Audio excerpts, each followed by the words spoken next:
कि यदि कोई अपराधी है तो उसको पुलिस निर्ममता पूर्वक उसकी पिटाई करे और हाजत में उसकी मृत्यु हो जाए।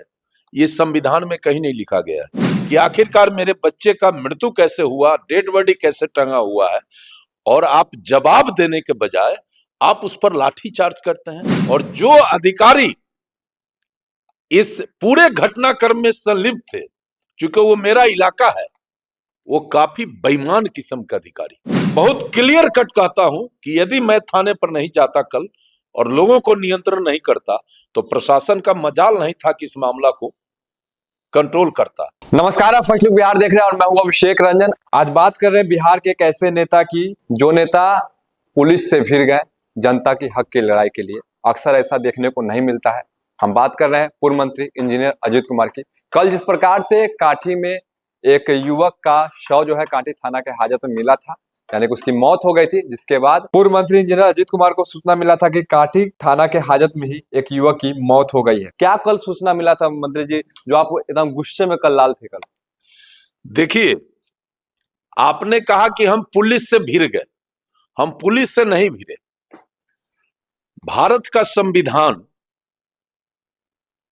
जो है, उसी संविधान के तहत यह देश, यह प्रदेश, एक एक नागरिक अपने अधिकार का प्रयोग करता है। संविधान में, कानून में कहीं नहीं लिखा गया है कि यदि कोई अपराधी है तो उसको पुलिस निर्ममता पूर्वक उसकी पिटाई करे और हाजत में उसकी मृत्यु हो जाए। ये संविधान में कहीं नहीं लिखा गया है। हमारा मौलिक अधिकार है कि हम अपने प्रतिष्ठा, सम्मान, सुरक्षा अधिकार का रक्षा स्वयं करें। ये हमारा अधिकार है और हम लोग करते हैं। कल की जो घटना है, मेरे ही गांव के बगल का कलवारी का एक लड़का शिवम कुमार, वो अपराधी है, इंसान है, बेईमान है, था, मैं नहीं जानता हूं, लेकिन मुझे खबर सुबह सुबह मिली कि उसका हाजत के अंदर लाश टंगा हुआ है। ये हृदय विदारक घटना जब मोबाइल पर महिलाओं का रोना, उस गांव के लोगों का आक्रोश देखा तो मैं अपने आप को कंट्रोल नहीं कर पाया। मैं जब थाना पर गया तो बड़ी संख्या में पुलिस बल वहां तैनात थी और लड़के का शव लटक रहा था हाजत में, और उसके परिजन को पीट कर पुलिस जो है घायल करके रखे हुए था। आप जब गए वहां पे तो आपने डीएसपी को कहा कि जितना फोर्स मंगाना मंगा लीजिए। तो हम नहीं कहेंगे। जब आप, एक तो पुलिस कस्टडी में किसी का मृत्यु होता है, और जब ये जानने के लिए परिवार के लोग, समाज के लोग थाने पर जाते हैं कि आखिरकार मेरे बच्चे का मृत्यु कैसे हुआ, डेड बॉडी कैसे टंगा हुआ है, और आप जवाब देने के बजाय आप उस पर लाठी चार्ज करते हैं। साहब, देश के प्रधानमंत्री आदरणीय नरेंद्र मोदी जी, प्रदेश के मुख्यमंत्री आदरणीय नीतीश कुमार जी गरीबों की चिंता करते हैं। गरीबों को कैसे मान सम्मान, प्रतिष्ठा मिले, प्रतिष्ठा बचा रहे, इसकी चिंता करते हैं। और इस सरकार का मुलाजिम किसी को पकड़ के लावे अपराधी कह के और हाजत में उसकी मृत्यु हो जाए, आखिर ये कहां का न्याय है? आप सरकार के छवि को खराब करना चाहते हैं। और जो अधिकारी इस पूरे घटनाक्रम में संलिप्त थे, चूंकि वो मेरा इलाका है, वो काफी बेईमान किस्म का अधिकारी, बहुत बेईमान किस्म के अधिकारी, गरीबों को शोषण करना, गरीबों को टॉर्चर करना, समाज के कमजोर वर्ग पर दमन करना, आदतन उस आदमी का ये कैरेक्टर हो गया था। लोगों में भारी आक्रोश था, और इतनी बड़ी जब घटना हो गई तो उसके बेईमान होने पर मुहर लग गया और हजारों की संख्या में लोग आक्रोशित होकर थाने पर आ गए। मैं तो ये बहुत क्लियर कट कहता हूं कि यदि मैं थाने पर नहीं जाता कल और लोगों को नियंत्रण नहीं करता तो प्रशासन का मजाल नहीं था कि इस मामला को कंट्रोल करता। हमसे बिहार के बड़े कर्मठ ईमानदार डीजीपी साहब से भी इस मामले पर हमने बात किया। उन्होंने हमको कहा कि इस पर हम लोग बेहतर तरीके से जांच कराकर सारी बात करेंगे। मुजफ्फरपुर के सीनियर एसपी ने हमको आश्वस्त किया, कलेक्टर साहब ने आश्वस्त किया। तो साहब, आप जोर जुलूम नहीं कर सकते हैं। ये अंग्रेजी शासन नहीं है, लोकतंत्र है। ये मोदी जी का शासन है, नीतीश जी का शासन है। इसमें सबको शांति से जीने का अधिकार है। अपराधी है, अपराध करता है, हम अपराधी के खिलाफ हैं, लेकिन उसको सजा देने के लिए कानून है, न्यायालय है।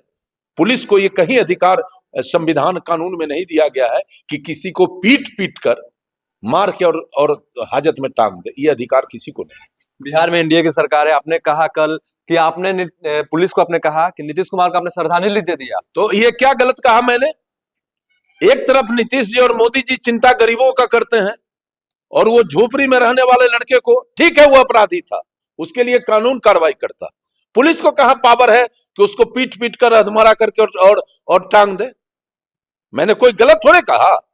जब सरकार एक तरफ समाज के हर वर्ग के उत्थान के लिए, सबों के विकास के लिए, सबों के सम्मान के लिए काम कर रही है, और उनके मुलाजिम एक तो बड़े रिश्वतखोर के रूप में ये सारे अधिकारी का चेहरा समाज में आ गया हुआ है, और उसके बाद आप इतनी बड़ी घटना कर देते हैं, पब्लिक ओपिनियन सरकार के खिलाफ है, तो मैं क्या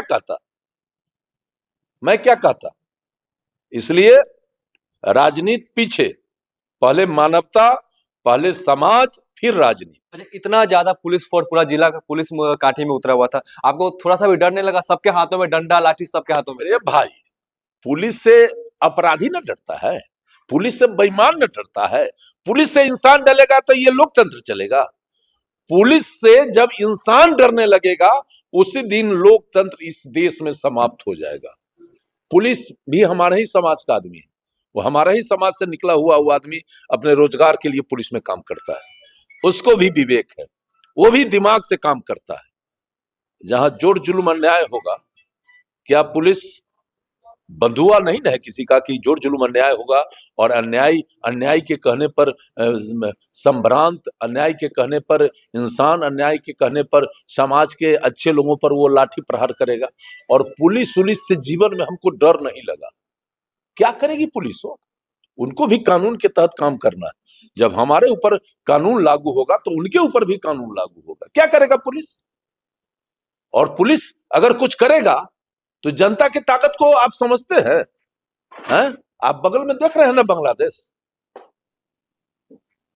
जनता का ताकत क्या होता है? ये गोली चलाने तक की बात आप कर रहे थे। जैसे हमने ये बात इसलिए कहा कि भारी संख्या में पुलिस बल बुलाया प्रशासन, और पब्लिक को टेरराइज करने का प्रयास हो रहा था, तो मैंने कहा कि आप अगर गोली चलवाइएगा तो गोली केवल हम ही को नहीं लगेगा, मेरे बाजू में आप भी हैं, आपको भी लग सकता है। तो अगर आपके हृदय में, आपके मन में अपने कुकर्म को छिपाने के लिए अगर गोली चलाने का आपके मन में अगर इच्छा है तो आप चलवा दीजिए। बिहार में तो अगर एनडीए की सरकार है, पुलिस भी एनडीए की है, लेकिन कहीं ना कहीं कल जो देखने को मिला, आप पुलिस के खिलाफ कहीं ना कहीं थे। अक्सर देखने को मिलता है विपक्ष वाले जो नेता होते हैं वो पुलिस के खिलाफ होते हैं, कि वो लगातार सरकार का विरोध करने चाहते हैं, लेकिन आपने जनता के हित की बात करते हुए पुलिस का जमकर विरोध किया। अच्छा, हम गूंगा हैं कि बहिरा हैं कि अंधा है? और सब नेता नहीं, नहीं, और नेता करे ना करे, हम अगर जनता का हमदर्द हैं, और कांटी के माटी में हम पैदा लिए हैं, और कांटी के माटी का सम्मान बचा रहे, ये हमारा नैतिक जिम्मेदारी है। चूंकि कांटी के महान वोटर ने 3-3 बार विधायक बनाकर हमको मंत्री बनाया, हम सामान्य घर के लोग थे, उसको इतना सम्मान दिया। हम जीवन भर में कांटी के लोगों का ऋण नहीं चुका सकते हैं। और जब जब कांटी पर हमला होगा, अजीत कुमार उस हमले के खिलाफ उसका प्रतिकार करेगा, और जनता के सवाल को लेकर सीना लगाकर उस जोर जुल्म का विरोध करेगा। मेरा ये संकल्प है। अब बताइए आगे आप। 3 पुलिस कर्मियों को कल सस्पेंड किया गया, आगे क्या मांग कर रहे हैं? हम लोग कुछ मांग नहीं कर रहे हैं। देखिए, जिलाधिकारी और सीनियर एसपी और डीजीपी साहब से जो हमारी बातें हुई, सबों ने इस घटना पर चिंता जाहिर करते हुए, और सबों ने कहा कि विधि सम्मत कार्रवाई होगा, और हमको तीनों अधिकारी पर बड़ा भरोसा है। ये तीनों ईमानदार अधिकारी है मेरे नजर में, तीनों अधिकारी बहुत ईमानदार, पाक साफ अधिकारी हैं, और हमको भरोसा है कि निश्चित रूप से कार्रवाई इस पर होगी। हम परिजन के द्वारा एफआईआर कराया गया है। वहां एक संतोष कुमार सिंह है एएसआई, वहां का एक चौकीदार है, वहां का थाना प्रभारी है, उस सब पर हम लोगों ने कल एफआईआर परिजन ने किया है। अब हम इंतजार कर रहे हैं कि कार्रवाई का। और बाकी आपको बहुत क्लियर कट बता देना चाहते हैं कि इसमें अगर इंसाफ नहीं हुआ तो हम चुप नहीं बैठेंगे, हम बिल्कुल रेडी हैं लड़ने के लिए। एक और घटना की अगर बात करेंगे काठी की, आज से कुछ साल पहले दामोदरपुर की घटना हुई थी, उसमें भी आपने जमकर आवाज उठाया था, लगातार प्रशासन का उस समय देखिए जहां भी जोर जुलूम अत्याचार होगा, हम वहां जो एक जनप्रतिनिधि का जो दायित्व है उसका हम निर्वहन करेंगे। बाकी इस मामले पर आपने जो भी हमसे पूछा है मैंने जवाब दिया है, और पीछे का बात को पीछे रहने दीजिए, अब हमको तो आगे बढ़ना है ना, तो पीछे चलने की क्या जरूरत है। अब आगे क्या मतलब चाह रहे हैं? आगे कह दिए ना, आगे हम आपको कह दिए, हमको प्रशासन पर पूरा भरोसा है, कलेक्टर साहब पर, सीनियर एसपी साहब पर, डीजीपी साहब पर, और हमने पार्टी फोरम पर भी ये बात रखा है, सब पर हमको भरोसा है, इसमें उस परिवार को न्याय मिले, हम यही चाहते हैं। और न्याय नहीं मिलेगा तो हम तो रोड पर तैयारे रहते हैं 24 घंटा। बिल्कुल, तो आप सुन रहे थे पूर्व मंत्री इंजीनियर रजत कुमार को। देखिए कल किस प्रकार से कांटी थाना का जो हाजत है उसमें एक युवक जो कलवारी गांव का है, शिवम कुमार झा, जिसका शव मिला था, फंदे से लटका हुआ था, जिसके बाद इनको सूचना मिला था और कल जब गए तो वहां पर जनता के हित की बात कर रहे थे और लगातार आवाज उठा रहे थे और जो भी पुलिसकर्मी दोषी है उसके खिलाफ कार्रवाई की मांग कर रहे थे। बने रहिए फर्स्ट लुक बिहार के साथ आगे भी खबरों के लिए, तब तक के लिए नमस्कार।